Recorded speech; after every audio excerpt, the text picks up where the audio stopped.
Hello and welcome to Midwest Motorsports. It's Tuesday night. Happy New Year to everybody.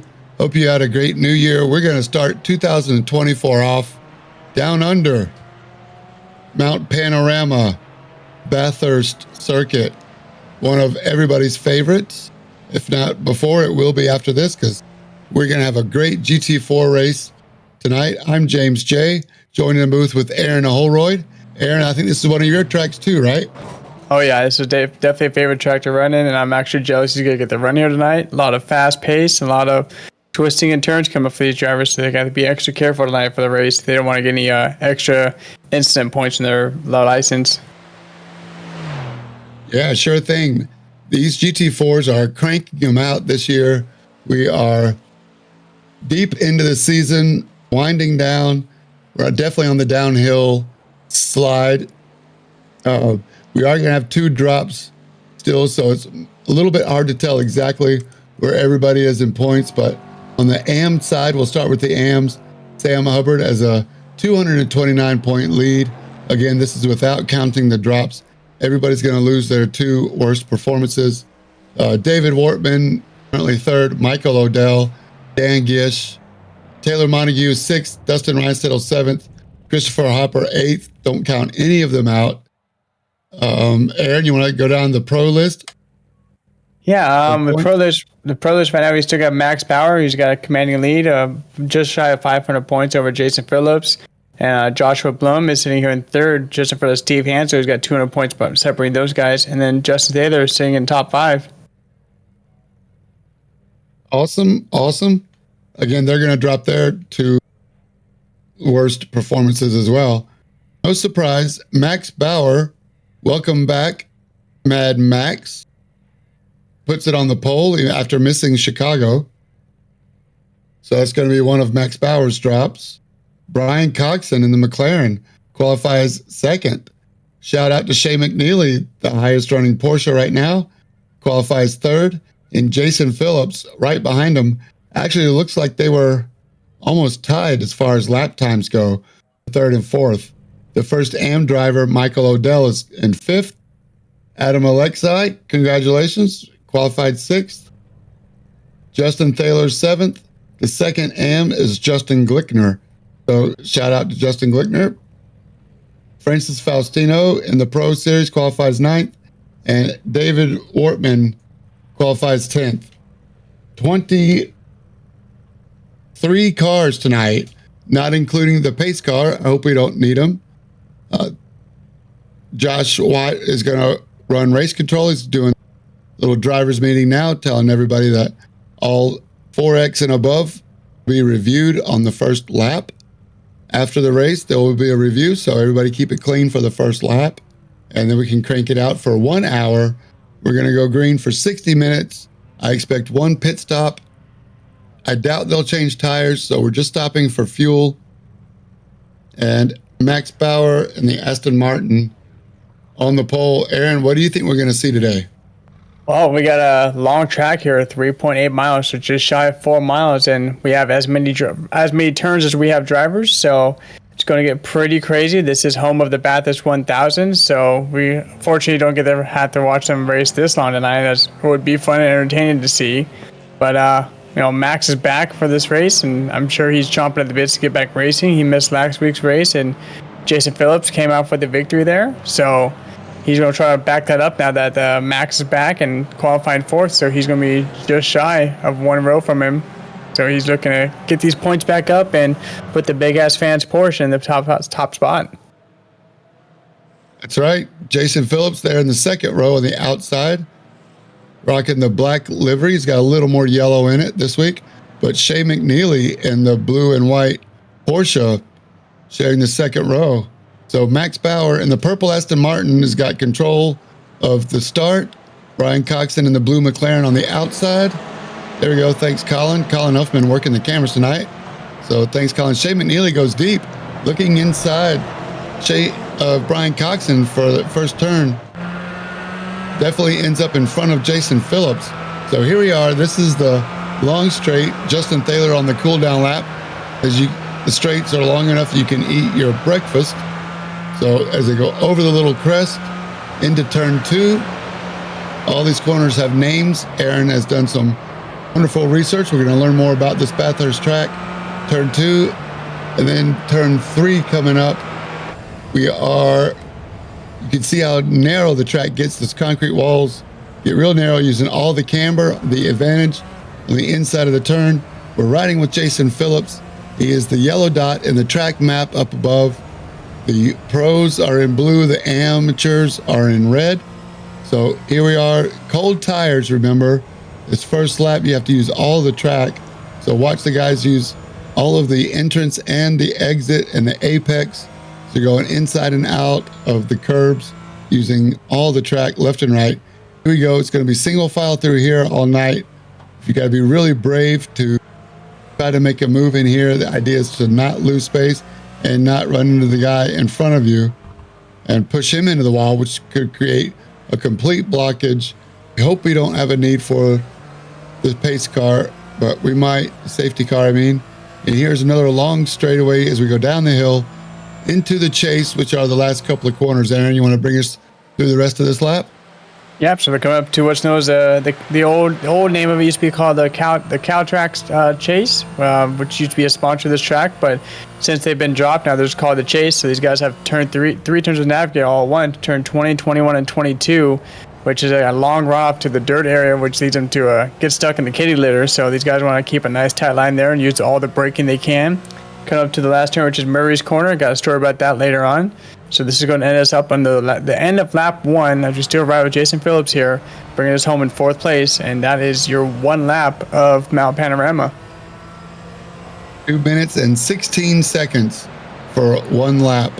We're going to go green for 60 minutes. So far, it looks like everybody's kept it pretty clean. There's nobody. Gerard Rupert looks like he's dropped 13 seconds, but otherwise, everybody's still in the game and have a clean first lap, so we can race this out and let your tires warm up, get some heat in the tires and the brakes as well. We're on full tanks. So here we are with Michael Odell. Looks like he's working.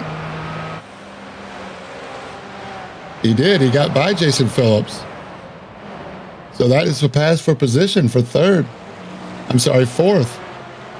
It's Jason Phillips drops the spot. Michael Odell is leading the AMs in this race. Fastest AM driver, Michael Odell. Where's Sam Hubbard? Looks like he's missed today.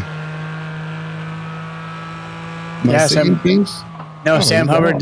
Gone. Sam Hubbard did take a provisional, so he's not going to be racing that. So he's pretty much handing Odell as long as he keeps his stuff together, he's going to have a nice race with these big boys up top and going to gain some extra points on Hubbard. Looks like Justin Thaler just dropped 5 spots, facing the wrong way. Yeah, it's good job, Colin. Thanks, brother. As there he is, facing the wrong way. Nothing he can do. Oh, I'm sure he's kicking himself. Here we go as we start in the S's, the first couple. Does he hit the wall or does he just lose it? Yeah, the camber, cold tires, getting on the gas, and oh, he's facing the wrong way. He has to let everybody by before turning back around. Oh, Justin Thaler was really looking forward to this race. Felt like he had a good advantage. And all of that advantage is gone. Trying to avoid another 4X by hitting the walls. Got to do a 15-point turn, going uphill in reverse, letting other guys go by. Justin Thaler, not the way he wanted to start his race. Brian Coxon keeping the pressure on Max Bauer up front. So you can't blame it on the McLaren car because Brian Coxon seems to be giving Max Bauer all he can take. And Shea McNeely is not far from this top 3 either. Top 3 have pulled out just under 2 seconds on Michael Odell. And Jason Phillips wants that spot back. No points gain here, but definitely an advantage. Again, you can see they're going outside of the white lines to just take all of the entry and exit asphalt that they can. They go up the hill, they climb the mountain. can imagine how long it took to make this track.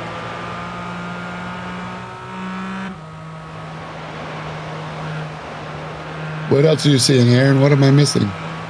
Yeah, I mean, that's a shame for Taylor. I mean, he was sitting in a pretty good spot, and he just had a little spin out coming up. As we can take a look at Hopper now, I believe we had some mention with Hopper in this little wreck.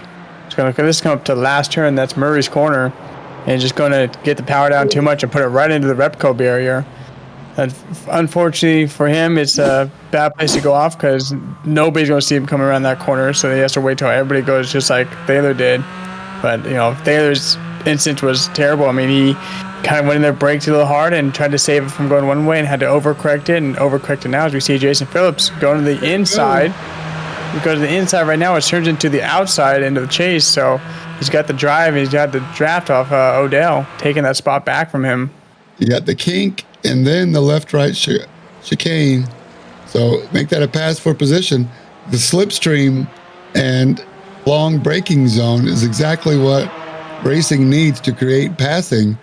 I expect these guys could possibly work together and just kind of pass each other back, follow for the lap, and swap positions back and forth all race. Again, different divisions. So maybe Michael Odell, if he thinks Jason is faster, can pull Michael Odell with him. But don't look now, Justin Glickner, he's 4 seconds behind these two guys, but I wouldn't count him out.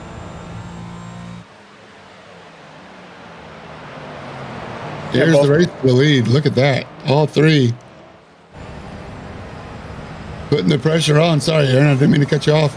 But where do you pass here? It's so hard to go 2 cars wide without actually risking losing it all and letting third place get by both of you. So you kind of have to lead, follow, and pick your place to pass.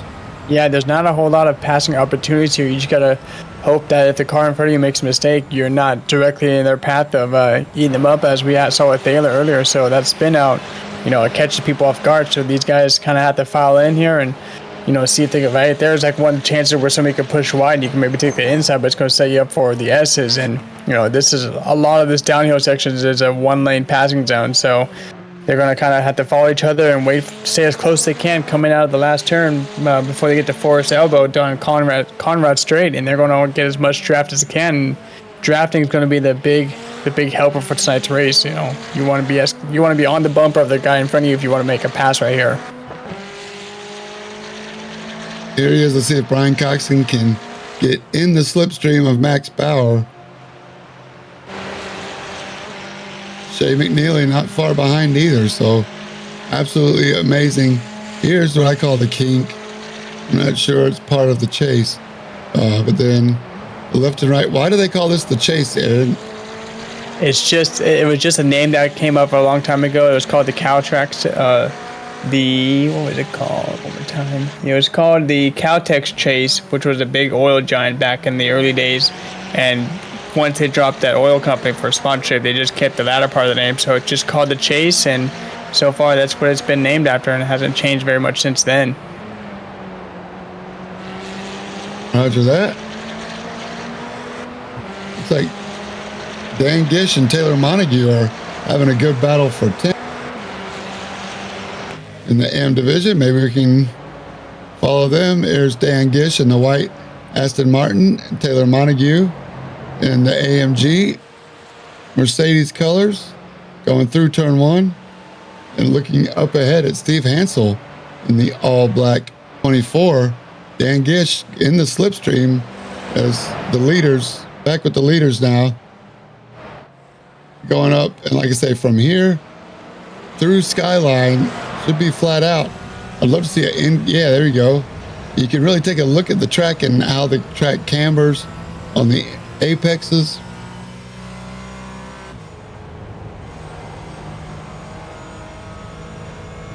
And really have to pick your line and be brave, because the fast line is over the curbs like Brian Coxon. And here we go. Look at the inside of the curbs, and the road just falls away. Great shot there of the tire completely coming off the ground, not because of the suspension, but because of the nature of the terrain right up on the dipper on the wall. Now back down the mountain in the long back stretch again. Brian Coxon with the fast lap of the race by almost 3/10. You got the big help of the Aston Martin in front of him pulling him along, so as long as he tries to keep that little Mercedes behind him, he's going to get a good pull from here. He just needs to make sure he's tighter on him through the S's and get a good launch coming out of the turns.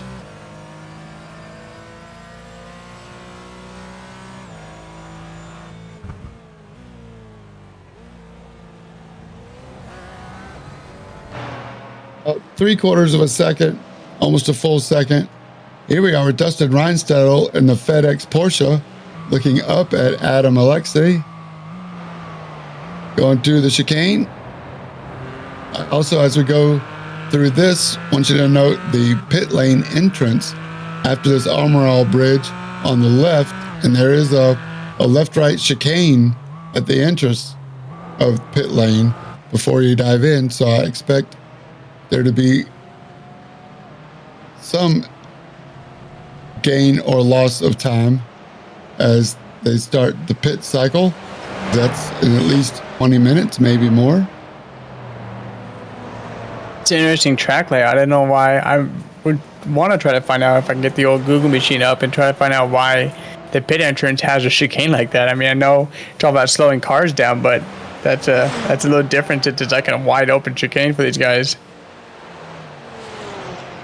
Yep, I think usually it's done for safety so that they can slow the cars down before they go from 100 miles an hour down to the pit lane speed limit with humans in the track. As we got Gerard Rupert facing the wrong way, getting another X into the concrete barrier, and just resets. Yeah, he had the front pack coming right in the section, so he would have been right in the middle of the road with these guys coming behind him. A good part of his place to go ahead and jump in the pits right there. I mean, he got the extra damage from smoking that wall again. Good call. That's pretty good race awareness. We got to give him a shout out for that. Thanks, Gerard. No, Taylor Montague's in the pits. 13 minutes. He must have had a big off. Oh, no. Was he in Dan Gish? That's in Skyline. It is. What happened? These guys were racing so good. Skyline, looks like Montague gets it wrong all by himself. Onto the curb, gets four wheels off. Now he's a passenger to the downhill braking zone. Dan Gish and the Aston Martin behind him has nowhere to go. Colin working the slow-mo. Now Taylor Montague's looking right at him. Dan Gish trying to decide, do I go left? Do I go right? The rear wing comes off of the AMG.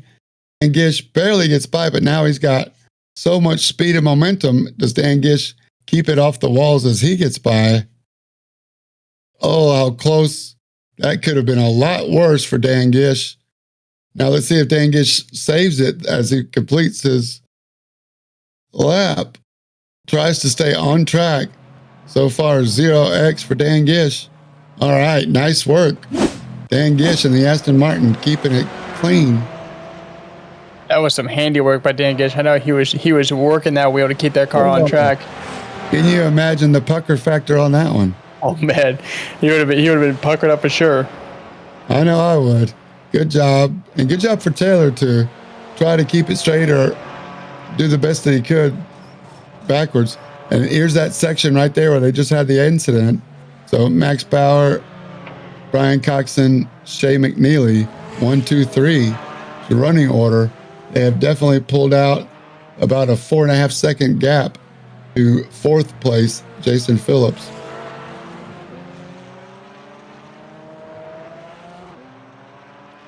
Shea McNeely now with a good run on Brian Coxon. Still, I think a little bit too early to make a move for the race win, unless he's really holding you up. I don't think they're losing too much ground to Max Bauer.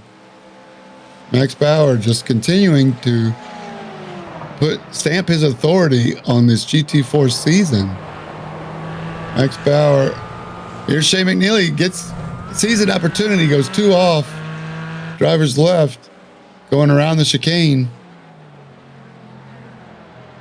Couldn't really take advantage of Brian Coxon there. Brian Coxon has to late brake because he's got the Porsche Shea McNeely right on his rear bumper. Shea McNeely looking racy here as we go to turn 1 to complete the 6th lap and start the 7th lap. Here's a long straight.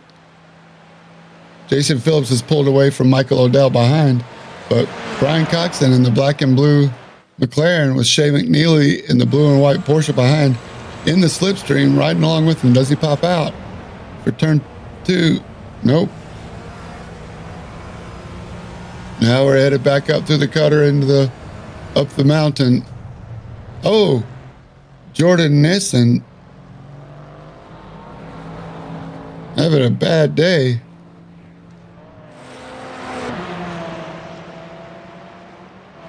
Tough break for that Aston Martin. That's going to take a fast repair.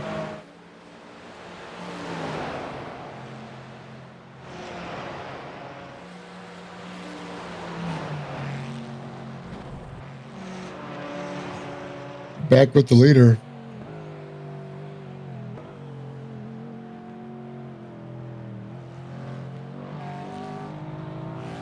Thanks, Christopher Hopper. Appreciate you. The leaders, you got 2 more right behind you. It's pretty awesome to see a blue flag and let them go in the middle of those S's as Gerard lets them go as well. Heads up racing by these guys in the back. We really appreciate all the courtesy. Here we are with Jordan Nissen again. Montague and Christopher Hopper. Jordan Nissen trying to straighten it out and gets on the grass. Aston Martin goes sideways. Now he's facing the wrong way. Gerard Rupert barely sees him. The guys coming up have no idea he's there. Almost blocking the whole track. Doing his best. Christopher Hopper with nowhere to go. Crunch. Oh my goodness. Not intentional, Jordan. I mean, he did the right thing. He did all he could do to try to not block the track anymore. Here we are riding with Christopher Hopper. Hold on to your seatbelts as Christopher Hopper seeing stars and Tweety birds going around his head. Shake it off, Christopher Hopper. We have to get you to go through the infield care center and the concussion protocol after that one. What do you do in that spot, Aaron? Nothing you can do, right?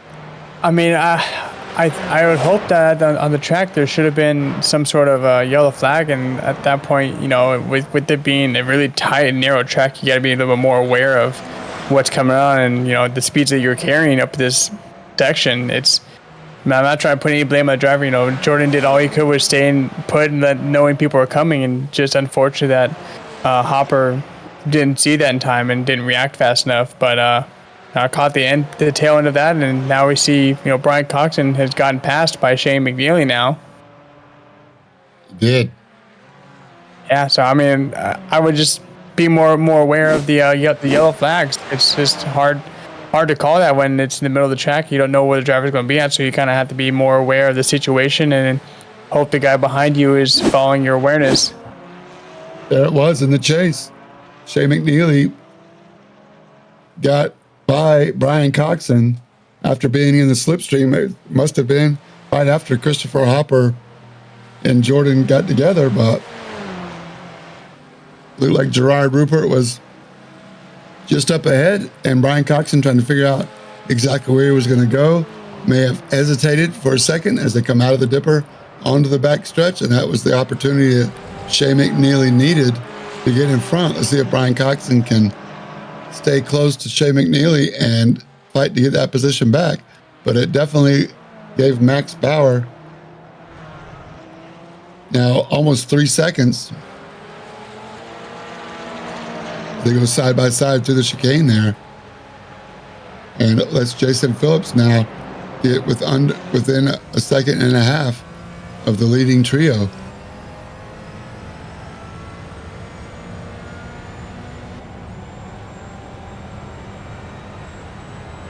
Well, this is what we expected. Very narrow. Expected some track blockage, and there it was. Traffic, really hard to pass when so much of the lap is single file. But up front, I don't know what the Australian phrase is for having an amazing race. A ding-dong battle, I think they call it. One of our Aussie buddies can let us know. If you're watching on the Twitch stream, anybody from down under can let us know. Having a cracker of a race. What's the phrase, Aaron? Help me out here. I'm trying. Hold on. You got me. Laugh. The ding dong battle. That's a good one. Call me crazy. You know, I mean, I can go ask my dog. My dog have dingo, so let me see if he's got any information for me. I'll be right back and ask him. There you go. Let us know. Oh, he just said bark, bark, woof, woof. I don't have any info from him. Sorry about that. You don't have an app for that? Google Translate won't tell you? I did not. What I do have for you is just turn right there that these guys are coming to. This is called Forest Elbow. And it's named Forest Elbow because it was originally called The Elbow, but it was dubbed and changed to Forest Elbow after motorcycle rider Jack Forrest smashed his elbow and crashed, but it wasn't that hard because the next day he returned for a race. So not the bend in the track, but the elbow that he broke. A motorcycle race, I can't imagine. Whoa, doggy. Oh. Brian Coxon slams on the binders, doing a great job avoiding Shea McNeely, who is coming up on, I think that's Gerard again. That is Gerard. I hope. No, that's not Gerard. Who was that in front of him? Yeah. That is, I'm not sure what green car that is. Adam Sondag with a meatball. Aston Martin. Eric Hagel. Who that was, I believe, in 98. Okay, yeah, there it is. 98. Eric Hagel. Okay. These guys are already lapping up to 20th place now. They're coming up on Taylor Montague. We saw Taylor Montague with Dan Gish with a spin out earlier, so no surprise. Taylor Montague's down low. It's not what he wanted in today's race, though, as he's pretty high up in the points. Shea McNeely currently second, trying to hold off Brian Coxon, and Jason Phillips is right on him. So I would say the McLaren of Brian Coxon might be getting held up a little bit by Shea McNeely here. But then again, did slam on the brakes as they were coming up on the lapper, Eric Hagel. So maybe that's what's giving him the gap. Yeah, again, Brian. Just allows Max to extend his lead almost to 5 seconds now. Sorry. Yeah. Brian Coxon find himself in a little Porsche sandwich here. He's got himself in between both McNeely and Phillips. I mean, I know for sure that little pucker factor of slamming on the brakes during the chase, that allowed Phillips to come right back on him because they kind of caught both the second and third place cars off guard, and then Jason had all the time in the world to brake late and react to them. So he brought himself right back in position, and now he can go ahead and get himself a twofer here pretty soon. Back on board Taylor Montague in the same spot. Goes the other way. Goes the other direction. Takes an immediate right-hand turn. Tries to correct it on the apex with the little turtles there. He hit the wall on the inside. He just got up on the... Once you get up on the curbs the wrong way, if you're going to use the curbs as runoff room, you really have to make sure you hit them the right way. Otherwise, you're just going to launch off of them, which is what he did. I hope Taylor Montague has his paperwork in order, and his condolences to his family. I might have to pick him up at the hospital in Australia, because that one is going to test the strength of the walls on the outside of Skyline there.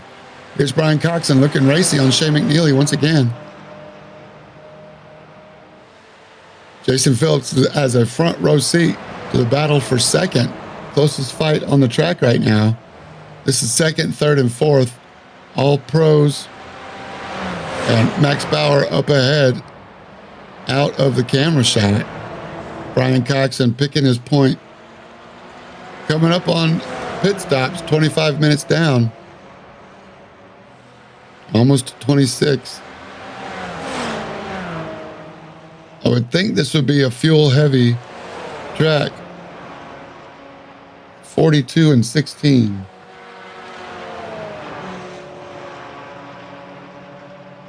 Taylor Montague and Gerard Rupert. Oh no. Meatballs. Yeah, it looks like they might be out of fast repair, so they might be in the pits for a hot while.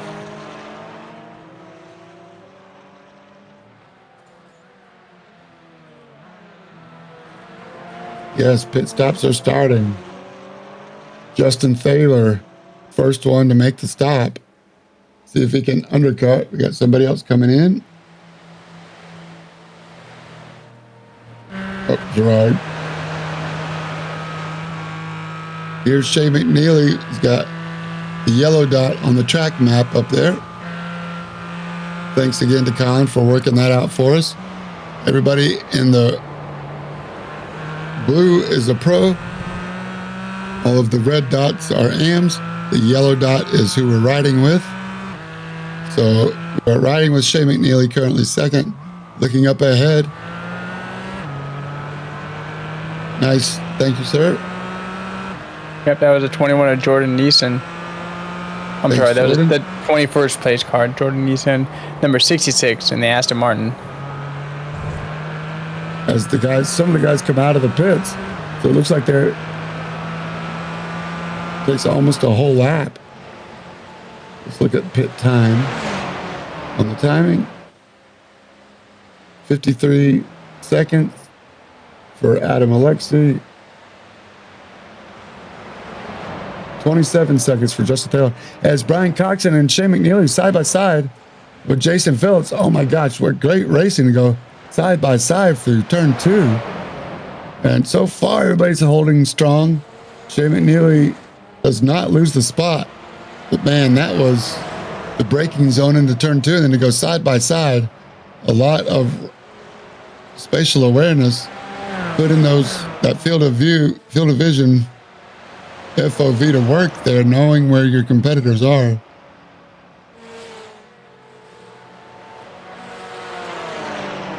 I'd love to see that once again. I was looking on the timing screen as we go through Skyline now into the S's that Bathurst is so famous for.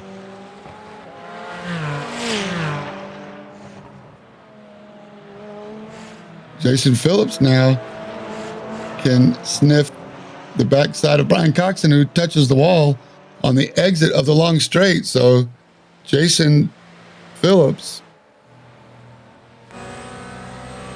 got a good run as he winds out the rev limiter, chasing down Brian Coxon. There's a right kink before a left-right chicane coming up. Here he is. Jason Phillips lifts, coasts into the chicane. This is not the lap he wants to make the move. Let's see if anybody dips into the pits now or if they wait a couple more laps. Everybody's staying out. Want to avoid the traffic if you can. We have Andrew Miller now in the pits for his pit stop. Justin Thaler is the first one to have pit. Oh, it's like Adam Alexei has been in the pits for 53 seconds. So I expect he still has to pit again. That was on pit lap 0.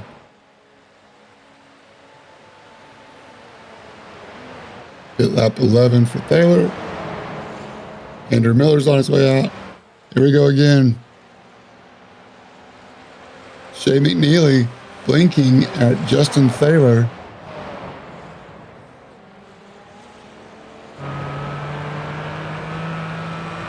Justin's really fast. I don't think Shea is going to catch him before we get to the dipper, at least the other side of the S's. As again, we're flat out through here, 5th gear, 118, 120. Right here, look for the barrier on the inside. This is where Taylor Montague got it wrong, not using the curb on the driver's right is Shea McNeely. Here he goes. Oh, under braking, really reels in the McLaren of Justin Thaler. Shea McNeely showing why he qualified so high. And again, I think this really is a risk versus reward type of racetrack. You just run your pace, survive, and where you end up is where you're going to end up. Thank you, Justin. We got one more Brian behind, and Jason Phillips also behind. You can look at the dots. Justin probably going to let Jason go by the time he gets to the chicane. Good on you, Justin. Thank you, sir. Some more Aussie language for you. Good on you. You know what that means, right, Aaron? Oh, yeah. Just means good job, bud. A little fact about the turn that come up here. This is called Murray's Corner. And the reason for it to be called Murray's Corner is because it used to be called Pit Corner until Bill Murray crashed with the sandbags in the New South Wales GP in 1946. That led to the name change due to the race winner Alf Najjar graffitied his name onto the fence later that evening, and ever since then it's been called Murray's Corner. Oh, that's awesome. How about little graffiti to stamp your signature on the track forever? Brilliant. We've had a couple of drivers tonight stamp their names on the wall. Yeah, right? A couple of their paint schemes got a little left on the wall for them for next season. Good call. Brian Coxon still looking up at Shea McNeely. Max Bauer has stretched it out to almost 7 seconds. So he's gone. Max just in a world of his own. Earlier I asked him, I asked a couple of drivers a question. I asked Max what his feeling of the track design. How do you think tonight's race is going to pan out? And he said that for him, this is the most exciting track. He prefers the cold tire temps or cold track temps, and he's had some practice, but the hardest thing to do here is being consistent. And so far for him, he hasn't had any problem with being consistent. No chance to overtake on the mountain. He's going to aim for the pole, save fuel if he's in the train, and help minimize the time of loss. So Max Bauer has been checking off all of his marks for tonight's race and just putting it on pole and keeping in front and pacing himself and being consistent. And that's all about consistency. No doubt about it. These three have been so consistent. Speaking of turning almost identical lap times, you can throw a blanket on second, third, and fourth.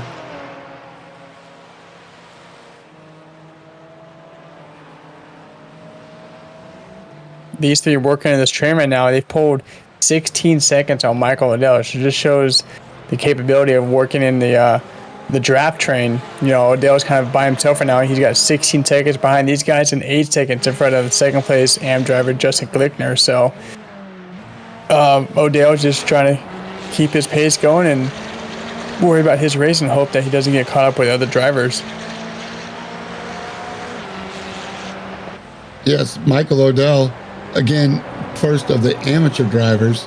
So he, I believe, decided not to take too many more risks and just let the pros go and try to maintain his lead over Justin Glickner, who now comes into the pits. But let's look also, want to shout out to Francis Faustino, currently 7th. He's got a pro, Adam Alexi, right behind him. This is and Adam Alexi comes into the pits. So Adam Alexi trying to undercut Francis Faustino. We'll see where they come out. He's got a lap car in front of Francis, who the lapper lets him go. Thank you, Gerard. And Francis Faustino now knows that Adam Alexi was reeling him in previously before the pit stop. So Adam Alexi decides to come in now. So this is a critical lap for Francis Faustino. Can he finish this lap, come in and pit, and stay out ahead of Adam Alexi? We will find out.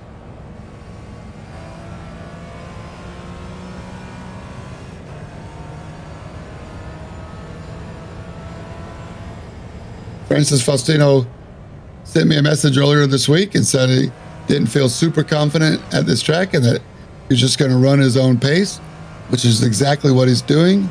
And it is rewarding him with the top 5 currently in the pros. So good job for Francis Faustino, managing his distance, minimizing his losses.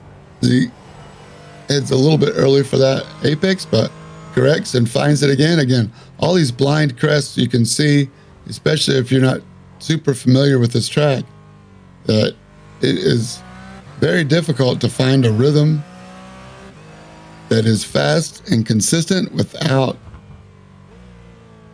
risking at all. All right, so we got some pit stops going on. Thanks, Colin. Looks like Max Bauer's in. Brian Coxon stays out. So can Brian Coxon do the overcut? Shea McNeely and Jason Phillips both come in. Michael Odell is in. So now this is a hot lap, much like Francis Faustino. This is a hot lap for Brian Coxon. That's right. Thanks, Colin. Brian Coxon, you are in the hot seat. Let's see if he can overcut Shea McNeely, or does Jason Phillips undercut Brian Coxon without having somebody to pace in front or behind. It's easy to be by yourself and lose a couple of tenths here, a couple of tenths there. If you're not 100% certain on your braking points and your shift points, turn-in points. Again, hot tires, working 37 minutes at the 37-minute mark now. Can you do it? Do you think Jason comes out ahead of Brian Coxon, or does Brian Coxon come out ahead of Shea McNeely? Or they're going to come out side by side? What do you think, Aaron? Well, Jason had a little bit of a slower stop. He had a 26-second stop, and compared to Shea and Max Bauer, they had 23 and 24 seconds. So he might have overshot his pit stop, which could hurt him if everything goes well with Coxon. Coxon has a smooth pit entry and exit. He could still come out in front of these guys. He's just all about how his lap goes, and we'll see what his lap's like this time around, as his fastest was a 2:13, which was beaten by Max at 2:13.6 compared to his 2:13.9. So it's the lightest and most tired his car is going to be, so he'd have to come in and get some more fuel, weigh down the car more, and make the turns a little bit easier for him. See if we can watch this pit entrance. Maybe Jason Phillips got tied up in the chicane on the pit end. But you're right. Jason Phillips lost significant time with his pit stop. Here we go. 1, 2, 3. Left, right. Perfect. Pit lane speed limit. All right, here we got Gerard Rupert going through the chicane at the end of the chase. Gets crossed up a little bit. Hopefully. Oh, he gets nailed. 57, is that who that was? That might have been the 38 of Drexen Simmons. All right, Coxon finds his pit spot. Now Shea McNeely is who we're looking for at pit out, which is after turn 1. There's Shea. There's Brian Coxon. Let's see what his pit time is. He's still in the pits. What's he doing? Did he forget to unplug? Is he changing tires? He's got a long pit stop. I'm not sure he lost that much time. But he's north of 26 seconds now, and still up. He might be taking tires. He's having a sandwich. That was a 30-second pit stop for him, so he was well longer than the front runners. Yeah. So he lost some time on the lap before that, and then had an extra longer pit stop. So he's going to find himself behind Odell now.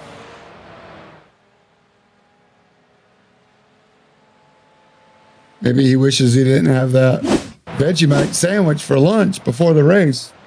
He had to run out and make a pit stop of his own. But here we are with Drexen Simmons. That's who it was. Oh. Does a little cold tire wheel spin, snaps around, finds the concrete wall. They've got Advil for that. Michael Odell finds himself in front of Brian Coxon. Shocker, Brian Coxon. 30 seconds. 21, some 21s there.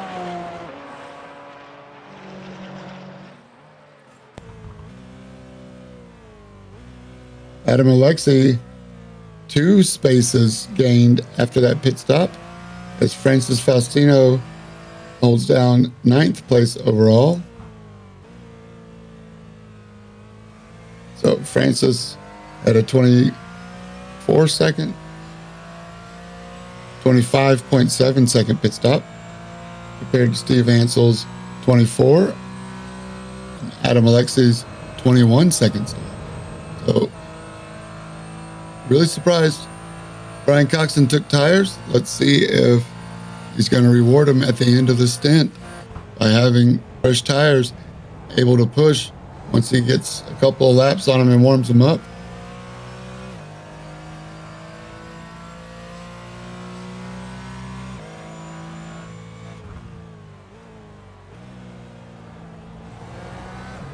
You know, we look back and see the pace of these guys, even with the pit stops and whatnot. Shane McNeil and Jason Phillips, you know, they're still 20 seconds in front of Odell. So Odell is just sitting comfortable. He's got about 11 seconds between him and Glickner, who's a second place AM driver. So he's just minding his pace and checking off the list of getting maximum points he can get here and close up his chase towards Sam Hubbard, who's missing this week's race. As you get from the thing now, Taylor Montague in the 16 has retired for the night, and Hopper has to do a drive-through. Hopper probably got caught speeding in the pits. Or maybe over the X30X, I think it is, for a drive-through. Oh yeah, the X Factor. I forget about that. Odell running it wide into the turn, the cutting turn. That turn named after part of the track for the amount of mountain they had to cut through just to make this track visible. So they call that track the cutting for those turn 3, 4, and 5. Awesome. I hear the announcers on the Bathurst 1000 calling the corners like you are tonight, Aaron. It's really cool to learn about why they call it the cutting. Oh yeah, I spent plenty of time today on the old Google machine and researching why the names are, because there's so many names of this entire track. They've got almost a name for almost every single turn. I think I see a total of 17 names. So honestly, not shy of naming their turns after famous people and giving the track some history. This track's been around for a long time, from my understanding, at least 1946. So that's the oldest time I see here. Brian Coxon chases down Michael Odell. The area's racing history dates back to the 1900s. I was reading that earlier, and a guy persuaded 2 local builders from Melbourne to Bathurst throughout the public roads made up of dirt and tarmac. They started racing in 1906, and until 1913, there was a 33-kilometer section that they used, which is 20 miles. So this is a shorter version of that. Oh my goodness, 20-mile track. We got something like that coming up soon, don't we? That's right. This is race 16. I believe it's 16 of 20. And next week we have the combined Nordschleife with the Nürburgring GP circuit. As Brian Coxon, again, this is no points advantage here. Michael Odell, I'm sure, is just going to let him go. Brian Coxon wants that spot back. But yes, next week, very long track. The Nordschleife, they call it. It is, trying to find, I can't find it right now, but we'll let you know. I think close to a 9-minute lap in a GT4. So that's going to be exciting. You're going to need a lot of practice. Unfortunately, these guys have a whole week, and they're going to put some time in the sim rig because there's not a section there you want to mess up. Even if you think you have this stellar of laps going, you 4 or 5 minutes into the lap, you make one little mistake and it can send you back to the pits, and that's a long tow back to the pits. Yes, it is. So this is the GT4 season. We are winding the season down, but races on Tuesday nights. If you're interested in joining, www.midwest-motorsports.com is the website. You can scan the QR code there. It'll take you right to it. You can also pick out one of our oval series, NASCAR oval type. Friday night for the truck, Saturday for Xfinity, Sunday for the Cup cars. They're actually doing some road racing this weekend as well. So feel free to come back and join us on the Twitch stream Friday, Saturday, and Sunday. If you're a sim racer, go ahead and midwest-motorsports.com or scan the QR code and pick a league and join us. We're always welcoming new members. Very active Discord. We have a lot of fun. Hope you'll join us. Midwest-motorsports.com. All right, so Joshua Watt coming through in race control, giving us some nice facts for next week. Next week's track length is 15.77 miles for all you mile users and 25.378 kilometers, with the lap record in the GT3 Ferrari was 8 minutes and 8 seconds. So that's a GT3. These guys are GT4s. We're going to see north of 4 minutes here for these guys. And that's a long track, and do not want to make any mistakes there.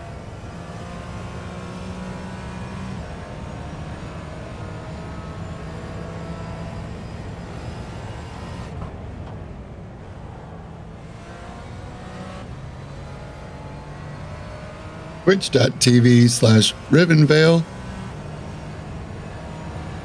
On your screen, nice logo there, the red. I like the red background, it looks pretty cool.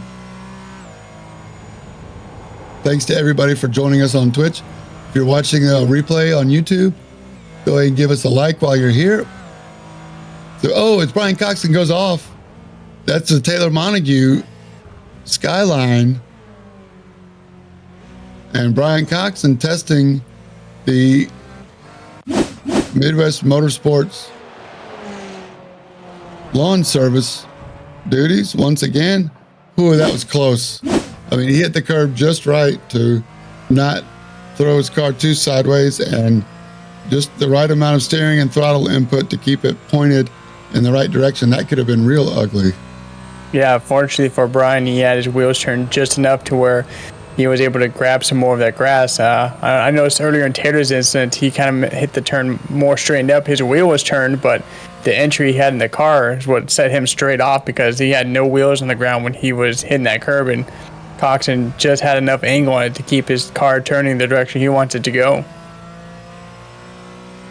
I mean, you know, that's just the difference in 1 or 2 feet. I mean, to position your car at over 100 miles an hour, and the only room for error is 1 or 2 feet. I mean, that just really speaks to the talent of all of our drivers in this GT4 series. Not just the ones that get it right, but even the ones that get it wrong once. You know, out of, we're on our 21st lap so far with 11 minutes to go and change. So, yeah, just shout out to the skill that it takes to run 60 minutes at Mount Panorama, placing your car at 100 miles an hour within a foot or so for 21 turns every lap. It's amazing. Yeah, I mean, if you guys haven't watched it yet, I would highly recommend watching the Australian V8 Supercars. These guys race here. They'll have the Bathurst 1000, which is the great race, and that's they run somewhere between 160 to 165 laps, and then not to mention the actual track itself is on the schedule, and they run 3 races consecutively between Saturday morning, Saturday evening, and then Sunday morning. So I love watching the racing. I love watching this track. It's always a spectacle to see, just to watch these cars go flying through here. You know, they got the Camaros and the Mustangs this last season, so they've parted ways with Holden Racing. So now we get to see the American cars racing in the Australian land. That's right. And they're freight training, you know, 10 cars within millimeters of each other as well. So just amazing precision. Like next season's Xfinity driver, new to the American racing, Shane Van Gisbergen. He knows this track very well, and he's going to be coming to join us American boys over in the Xfinity class next year. Really excited to see what Ian Trackhouse can do. It's not Trackhouse, maybe it's Spire. Who is it? Forget who he's running Xfinity with. I forget the name of the team, but Yeah. it's just nice to see an Aussie come over here and come race the NASCAR series with us. I mean, I know we have people that mix around with Indy cars all around the world. As far as I know, there hasn't been very many out-of-country people that have come and raced NASCAR on a full-term circuit. Yeah, Marcus Ambrose was the last Aussie to do it, and then Juan Pablo Montoya for him. I guess you can count Jacques Villeneuve if you consider Canada another country, right, Josh? Shout out to Josh Watt running the Twitch stream. But yeah, and so Shane Van Gisbergen batting 1,000. He's entered one Cup race that he won at the Chicago Street Circuit. So it's going to be very interesting to see him bring his family over and join the NASCAR ranks, at least for the next 2 years. Really looking forward to seeing what happens. Yeah, I mean, if it goes the way Max is going, he's going to have a good season. Max still, with the commanding lead, he's got 14 seconds almost over Shea McNeely, just being smooth and consistent the entire night. So Max picking up right where he left off. No stranger to the podium. He's got himself a handful. His last one was at Long Beach, and then before that was a Charlotte Roval, Road America, Road Atlanta, Lime Rock, Suzuka. Max Bauer racking up some wins, Nuremberg Ring. So he's looking to keep going and keep his championship firmly in grasp.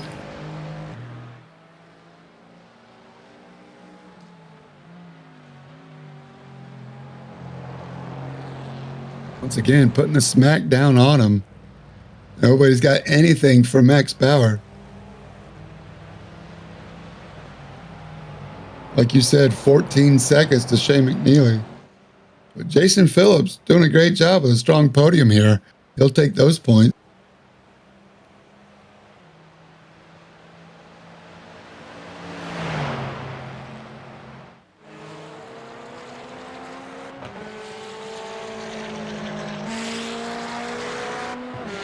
Brian Coxon in the McLaren, not doing too shabby after having a great race.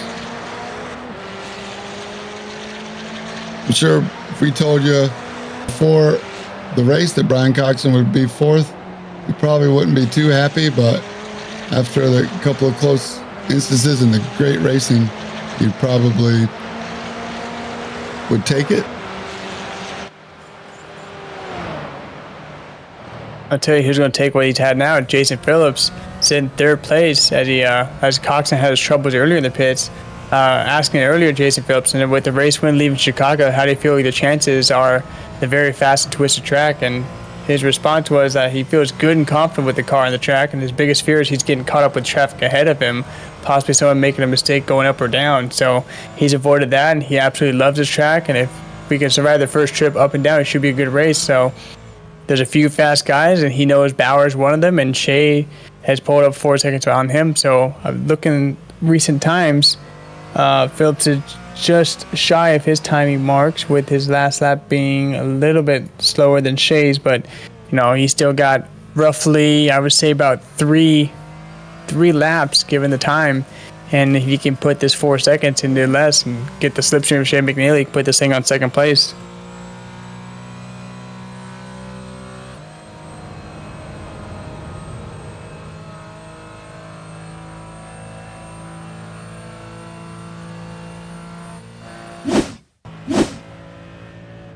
Here we go, riding with David Wortman in the black and green AMG. Side by side into turn one. Sorry we missed that.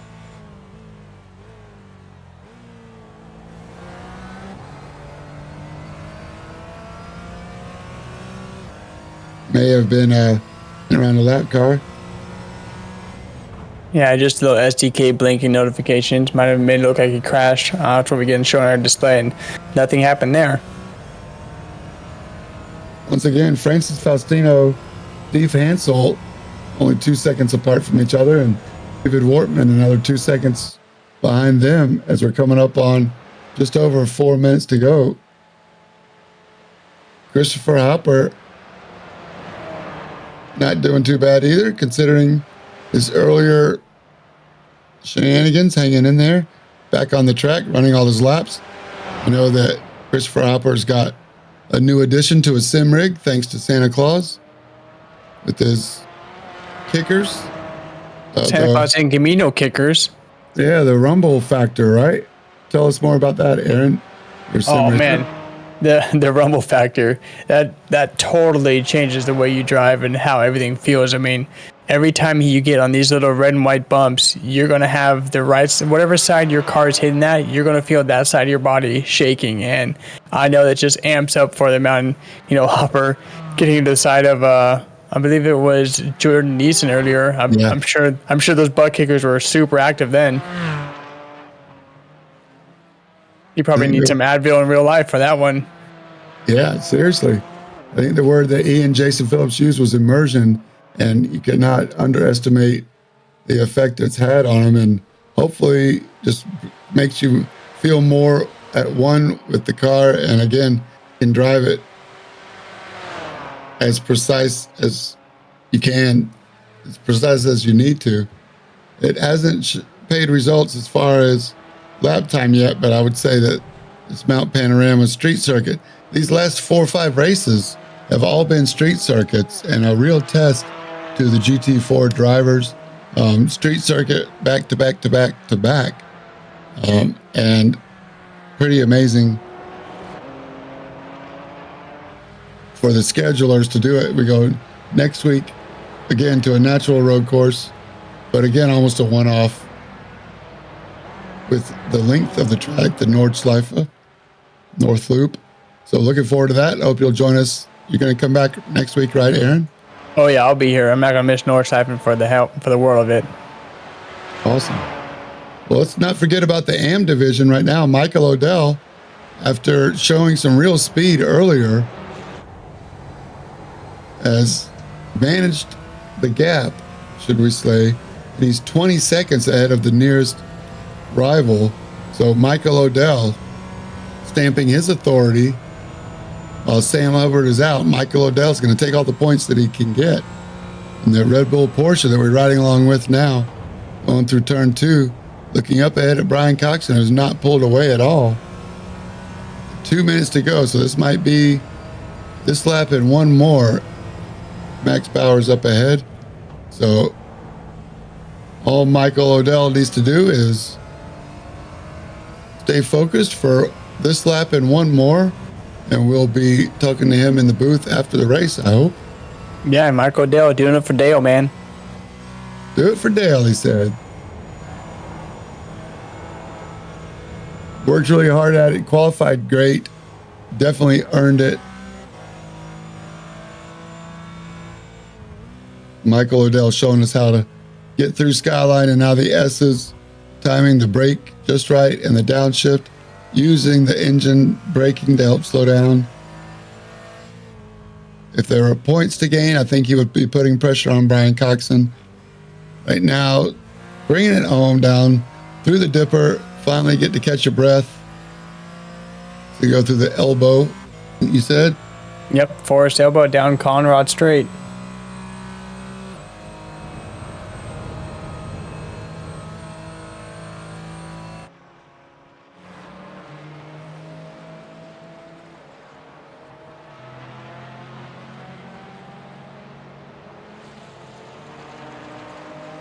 Max Bauer, total domination in the pros today. Shea McNeely definitely stamping some authority of his own. I know Shea has missed a couple of races this season, so great to have Shea McNeely back participating again. Yeah, we see Barney waving the white flag there. Odell going through Hell Corner, the last little track fact for you. It's called Hell Corner due to a tree stump that existed in the apex of the turn back in the day, and any MotoGP rider that would hit it would die in an act of folly and be doomed to eternity of death, according to Wikipedia. So, Michael Odell, unfortunately for us, missed the tree stump that doesn't exist anymore, and he's going to go ahead and bring it home for his another one of his pro or amateur wins for the series. Yeah, my guess is he'll be a pro next season, but right now, Michael Odell actually looks like there's 3 guys all really close in the points for 4th, 5th, and 6th total points. So we'll be able to talk to him about his championship hopes. Yeah, Mike Odell joined us pretty late in the series, so he's coming home for his 6th race win of the series. But Max Bauer, the man of the hour, quite literally, with the pole and the fast lap, 2:13.599, gives us the lights. Congratulations to Max Bauer. You're a winner at Mount Panorama, the Bathurst Circuit in Australia. Give it up for Max Bauer.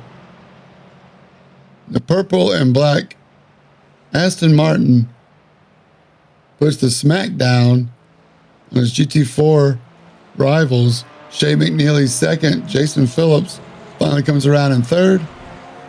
Here is your AM winner, Michael Odell, in the Red Bull Porsche. Christopher Hopper lets him go. Christopher Hopper wants to be in the screenshot that's coming out later this week, so he's going to get right up on the back of Michael Odell. Maybe he'll get in the screenshot. Michael Odell, your AM race winner at Bathurst. Congratulations. Brian Cox pulls it over safely and exits the track. Congratulations to Max Bauer. Hope we get to talk to him. 1, 2, 3, 4. Max Bauer, Shea McNeely, Jason Phillips, and Brian Coxon. 1, 2, 3, 4.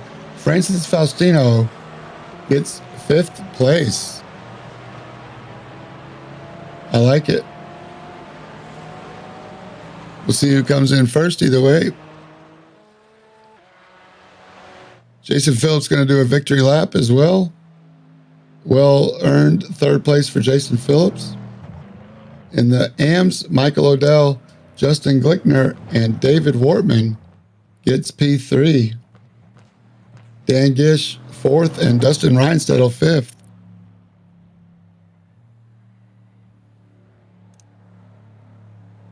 All right, so we got in the move. We got Michael Odell. Michael, go ahead and tell us how that race went for you, bud. I'll be honest with you.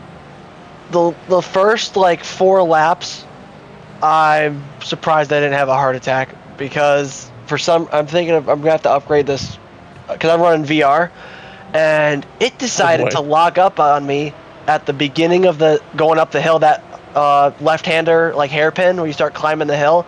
Oh boy! It went out there, and then 4 corners later, I finally got it back. So I'm hoping I didn't bump into anyone, but somehow I drove 4 corners blind, and it didn't give me issues since.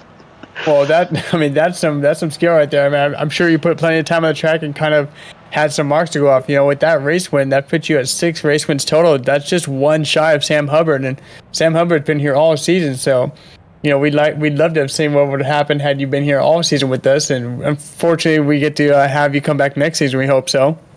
Yeah. For driving up the hill, the best practice was if you feel a wall on your left, turn a little more right.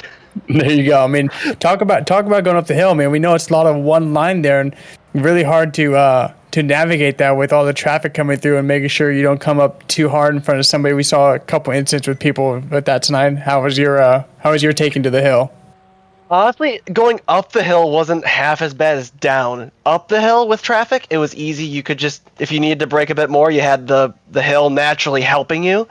Down the hill, though, it felt like you were just a runaway train on drum brakes. There was nothing that could stop you from running into them. And there was one section of when you first begin the downhill and the descent where I almost rear-ended a lap car. I'm like, oh no, because he checked up to try to move, and I didn't expect that. And I'm like, uh-oh, I'm following him at race speed, and he's almost at pit speed. So I would say downhill is definitely a challenge, but it was just that and traffic, and seems like management went in my favor tonight, so I'm happy with that. Yeah, you know, we had some fans in here tonight for you, telling you to do it for Dale, and you sure did do it for Dale tonight with that race win. James, you got anything for him? Yeah, I'm just looking at your season, man. You're doing great.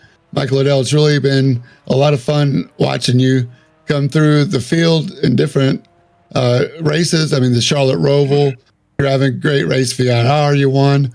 Road America, you won. Lime Rock, Sebring. So a lot of great finishes for you, man. We're happier in the league. And I want you to talk about how the season's going as we got 5 more races. And then next week at the Nordschleife, what are you thinking? Well, for one, I'm glad that you guys are entertained from being here. Of course, as the guy in the Red Bull, I have to be the crazy guy. But what is it? Nürburgring, I will actually be probably spending a lot of time practicing on because I haven't really run that much outside of like Forza years ago. So I'm going to be very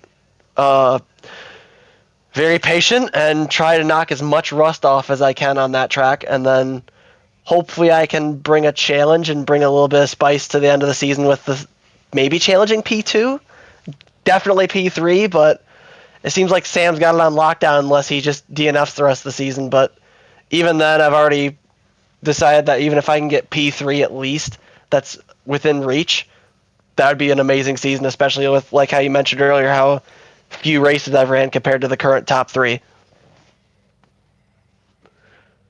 Yeah. Okay. Well, great having you, Max. I'm sorry, not Max. Great having you tonight, Michael. We hope you bring it back next week. I know Nordschleife is a long track. It's a 15-mile track, so you want to make as little to no mistakes as possible, and do not get off and get a meatball because that's a very long tow into the pits. So we hope you're here next week, and looking forward to see your climb up in the ranks. Yeah, I'll see if hopefully Sam runs next week because then we got to still make up for what was it? I think Chicago. Yeah, we got to still make up for Chicago. How that ended up. We got to have a proper duel next time. So if he's at Nürburgring, I want to race him. There you go, man. Well, you have yourself a good week, and we'll look forward to seeing you next week. You as well. Have a great night. You too. All right, that's your AM winner, Michael Odell. Now we're going to talk to the overall winner and your pro race winner, Max Bauer. Max, congratulations. Tell me how your race went. It looks like you were lonely up there. Hi, James. Hi, Aaron. Thank you for having me again. Thanks for it was a great race. Very, very tough. I was just trying to get the pole position and in the early beginning of the race, trying to clear Coxon the best I could, but breaking the slipstream is pretty tough on this track. So I was just thinking about keeping it clean, getting to the pit stop. Everything went fine. And main issue was being consistent and getting by, clearing the back markers without any time loss, Yeah, you guys were going, I mean, you could put a blanket on the top 4 for the first, I'd say 20 minutes, 6 or 7 laps. And like I say, it was a lot of fun watching. Michael Odell was even in there for a little while too. So, did you feel the pressure or were you focusing forward? No, I was definitely feeling the pressure. Coxon was keeping up all the way in the beginning. And I was a little bit overdriving my car, trying to push too early. And later on, I don't know, about lap 7 or something, he made some mistake and suddenly I was 2 seconds ahead. And then I was able to even increase the gap. Yeah, they got racing for second. Shea McNeely and Brian Coxon kind of got side by side in just one corner, going side by side. It's easy to lose 2 seconds. So that gave you a little gap, and you felt more comfortable after that, I could tell. And yeah, you just did great. So I'm looking at your season. We missed you last week at Chicago, but it's okay. You've had 14 starts so far this season. 7 of them had ended up in wins. So pretty dominating performance. What are you thinking for the Nordschleife next week? The addition of the Gerke, I think the long track as well. Yeah, exactly. It's again a very long track. I think for everyone, I'm speaking for everyone when I'm saying that Mount Panorama already felt like an endurance race. But next week it's gonna be even tougher. You don't know. You really have to know the track perfectly well to perform well enough.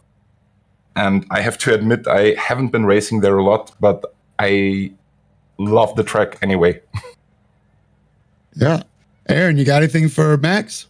Yeah, like you said, it's going to be about consistent. Tonight, you were very consistent. I know you love this track, and you were checking off all the markers you want to check off. You wanted to check off pole position. You wanted to have a clean race and learn how to follow the lines in the mountain. Next week's race, I mean, you guys will be lucky if you even get 6 laps with the GT4s. I'm running, I think, somewhere around the 9-minute range. Well, 9 minutes for an hour race. I'd be pretty hard pressed to get 9 or 6 laps in. So, like you said, consistency, and if everybody thought this was a long track, wait till you see every turn come up next week being a different turn. Exactly, and that's the difference to other tracks.